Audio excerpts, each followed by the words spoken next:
Si t'arrives dans un monde complètement buggé, tu fais quoi? C'est ce qui arrive aux héroïnes de Dédale, c'est un petit manga en 2 tomes. Yoko, la fille plutôt négative et sérieuse, et Reika, la fille émerveillée de tout, surexcitée et qui fait des trucs un peu chelous. Elles sont colocataires et elles travaillent dans la même entreprise de jeux vidéo où elles sont engagées en tant que testeuses, c'est-à-dire les personnes qui vont chercher des bugs dans les jeux vidéo. Donc ces deux filles, elles se retrouvent toutes seules dans un endroit bizarre qui ressemble un peu à un labyrinthe, bon tu l'auras compris avec le titre. Ça ressemble à leur quotidien, sauf que les pièces elles sont agencées et mises de manière totalement chelou.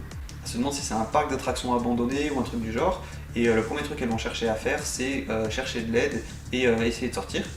Et en progressant dans ce monde très vaste, avec un mélange d'intuition et de réflexion, elles vont se rendre compte qu'il y a certains trucs qui sont pas normaux. Par exemple, il va y avoir des escaliers infinis, il va y avoir des objets qui se ressemblent tous. Ensuite, en modifiant un objet, elles vont se rendre compte que tous les mêmes objets vont être modifiés aussi. Puis que les tables basses elles permettent de copier un objet, c'est-à-dire quand on pose un objet sur une table basse, sur l'autre table basse il va y être aussi.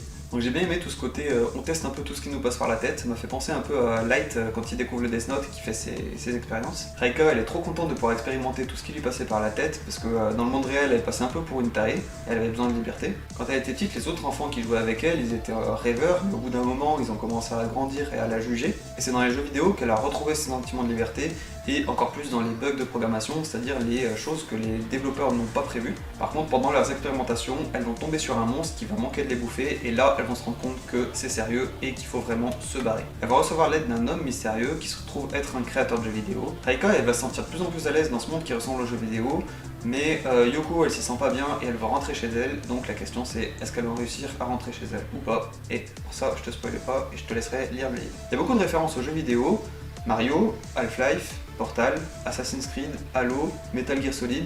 Il y en a peut-être d'autres que j'ai pas encore vus, mais il y a aussi des références au Seigneur des Anneaux et au Magical Girl. D'ailleurs, la fin du manga m'a énormément fait penser à Portal 2 pour les connaisseurs.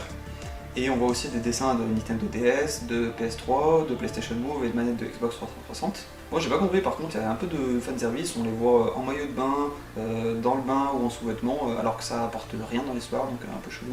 C'est dommage. Mais sinon les dessins ils sont très bien, c'est un chara-design ultra classique, mais un univers chaotique avec ses propres règles et une ambiance de dingue, et surtout ça se lit tout seul. De toute façon, comme je te disais en début, c'est en 2 tomes chez Doki Doki. Je sais qu'il y a un coffret qui existe, bref c'est une petite pépite à découvrir absolument. Si tu connaissais pas, mets un like et abonne-toi pour découvrir toutes les nouvelles vidéos qui sortent chaque semaine. Salut!